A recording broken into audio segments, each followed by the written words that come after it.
مفتی صاحب کا نہایت ہی اہم وظیفہ ہے، اس ویڈیو کو آخر تک ضرور دیکھیں، انشاءاللہ بہت فائدہ ہوگا۔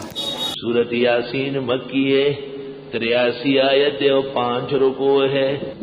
سورت یاسین میں 1000 قسم کے تجربات سے اس کی تلاوت ہوتی ہے، 1000 قسم کے تجربات بزرگان دین کے۔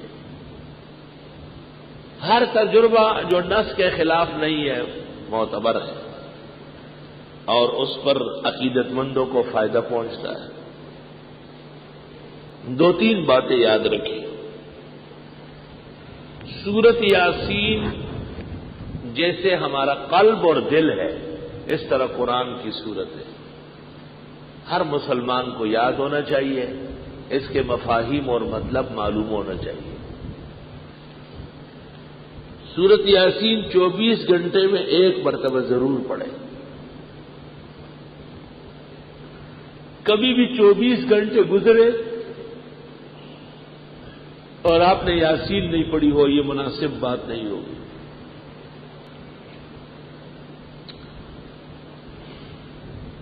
مشکلات کے حل کے لیے رات کو پڑھنا مؤثر ہے، اور مرادوں کے ملنے کے لیے فجر سے پہلے یا فجر کے بعد پڑھنا مؤثر ہے۔ ہمارا ایک طریقہ ہے اس کے پڑھنے کا، اپنی دعائیں سفید کاغذ پر لکھ لو، 3 دفعہ سورہ فاتحہ، 3 دفعہ آیت الکرسی،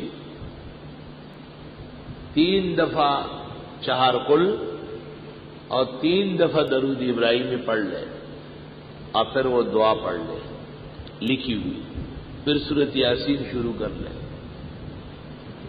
مبین پر پہنچ کر پھر وہ لکھی ہوئی دعا پڑھ لے، پھر دوسری مبین پر، پھر تیسری پر، پھر چوتھی پر، پھر 5ویں پر، پھر چھٹی پر، پھر 7ویں پر، پھر سورت یاسین مکمل ہو جائے تو ہاتھ اٹھا کر تفصیل کے ساتھ وہ دعا مقرر سے قرر مانگے۔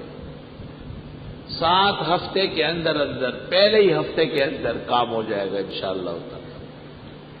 سب کو اجازت ہے، جنہوں نے سمجھا نہیں ہے ان کو بالکل اجازت نہیں، جو سمجھ چکے ہیں ان کو اجازت، نہ سمجھ تو حقیقت میں دشمن کتاب و سنت ہے، اس کو وظیفہ دینا تو خنزیر کے گلے میں موتیوں کا ہار ڈالنا ہے،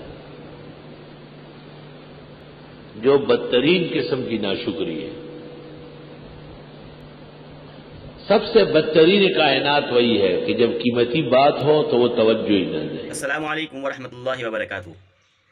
محترم ناظرین کرام، مفتی ظفر علی خان صاحب کی ویڈیو دیکھنے کے لیے اور سننے کے لیے، ان کے بیانات کو سننے کے لیے ہمارے چینل کو سبسکرائب ضرور کر لیں۔